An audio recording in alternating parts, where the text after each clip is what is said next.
దివంగత సీఎం వైఎస్ రాజశేఖర్ రెడ్డి వారసురాలిగా వైసీపీ అధినేత వైఎస్ జగన్ సోదరిగా సమైక్యాంధ్రలో పాదయాత్ర ద్వారా ఓ మెరుపు మెరిసింది షర్మిల. జగన్ జైలులో ఉన్నప్పుడు షర్మిల ఏపీ తెలంగాణలో విస్తృతంగా, ఇంకా చెప్పాలంటే చంద్రబాబుకు ధీటుగా పాదయాత్ర చేశారు. ఆ తర్వాత జగన్ ఆమెకు తెలంగాణ పార్టీ పగ్గాలు అప్పగించారు. తెలంగాణలో పార్టీ బాధ్యతలను భుజానకెత్తుకున్న ఆమె క్రియాశీలక రాజకీయాల నుంచి తప్పుకున్నట్లే అనే సంకేతాలు బయటకు వచ్చాయి. అన్న జగన్తో పొసగక ఇంటికే పరిమితమైనట్లుగా పార్టీలో ఊహాగానాలు వినిపిస్తున్నాయి. వాస్తవానికి షర్మిల గత ఎన్నికల్లో కడప ఎంపీ టికెట్ ఆశించారు. జగన్ ఆ సీటును తన సోదరుడు అవినాష్ రెడ్డికి ఇచ్చారు.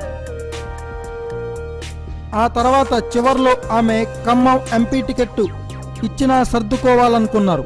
జగన్ అది కూడా ఇవ్వలేదు. ఆ తర్వాత ఆమె రాజ్యసభ ఆశించినా అది దక్కలేదు.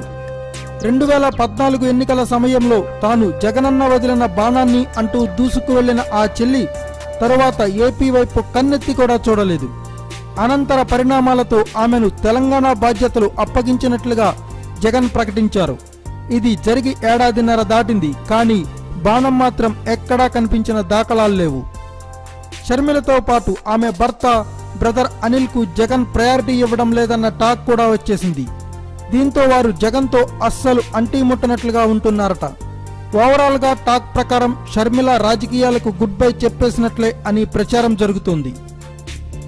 Thanks for watching. Please subscribe our channel.